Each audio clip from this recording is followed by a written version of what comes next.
My name is Jackie Henry, and I live in Alexandria, South Africa, which is a very small town in the Eastern Cape of South Africa.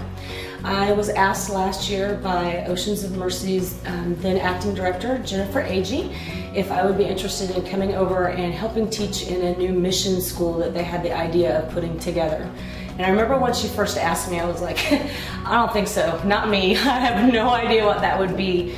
But she asked me to pray about it, and the more I prayed about it, the more I realized that I couldn't say no. God had done a lot of miraculous things in my life that last year, and for me to say no would have been denying that He could do this, and it would have been just saying, I can't do this. And while I can't do this, my faith, I know God can do this. So I agreed to it. I flew out here in January, and we started the school a week after I got here. We had 1 week of training to learn how to do this new process. It's called the ACE curriculum. So our school is Jehovah Shalom Mission School. It's a brand new school, just started in January, so we're pioneers, I guess. We have 25 students in our school. They all live together in a children's home here in Alexandria called Jehovah Jireh Haven.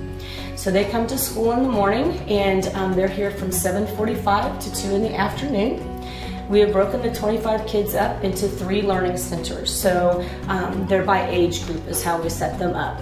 But the unique part about this school is that not only are they by age, they're not by grade. So I don't teach 2nd grade. I get asked that a lot. What grade do you teach? I don't teach 2nd grade.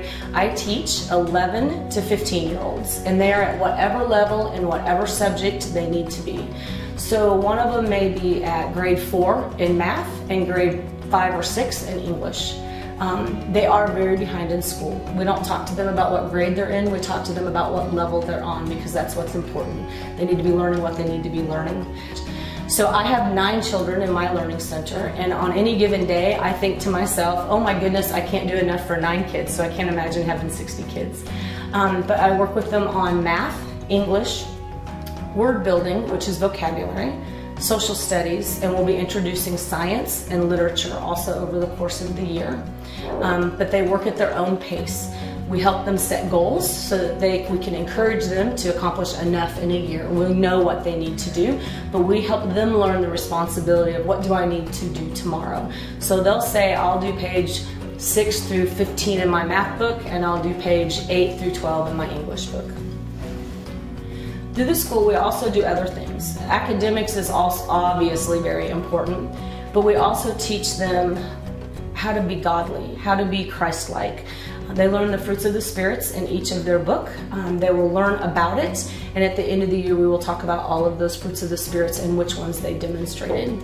In each one of their paces, which is their workbook for each subject, so for instance math, they have a math pace that they're working on. They memorize a verse throughout that book, and they have to recite that before they take a test. They also do memory verses, and we do daily devotionals with them. We do student-led daily devotionals. Each Thursday, one of our students gets to volunteer to organize people to do a devotional that is actually done with combined schools. So they're learning a lot about God. They are also learning a lot of responsibilities. It is their responsibility to do certain things throughout their day. It is their responsibility to set their goals for tomorrow. It is their responsibility to score their daily work and make sure they're doing their work correctly. My first question was, okay, but if I'm scoring my own work, can't I just cheat and not have it right? But the reality is if they do that, then they're not going to pass the test at the end of the book. And I'm also going to see it before they get there because I quiz them along the way, that kind of thing. But it's really good because it is teaching them that they're responsible for their own actions, and there are consequences if they do something that is not what they should be doing. God is really stretching me. There's a lot of things that are really difficult to do over here, and it's not just the conveniences. I can give up a convenience of my own house, you know, and roommates and all that kind of stuff. That's not a problem, but I feel really burdened by, am I really helping them? Gretel, the principal upstairs, just keeps reminding us that whatever attention they get from us, I have 9 kids, they are getting to talk to me individually every day for even the smallest amount on whatever question they have, versus a child that's 1 of 60 or 100 in a classroom with a teacher. So I just keep remembering that. He's also teaching me a lot about patience. I've never been a teacher. I am not a mom. I love kids, but they can try your patience. So I am learning a lot about just the kids in general and being able to love them unconditionally and being able to explain to them that even when they mess up, I still love them. That even if they get a timeout per se, I'm not mad at them. Maybe I'm disappointed in how they act, but I'm not mad at them. And that's how God looks at us. That sometimes we get set in the corner for a little while because we're not doing what we're supposed to be and doing, and so we don't always get what we want right then, but He still loves us and He's still going to take care of us. And at the end of the day, it's a really good day.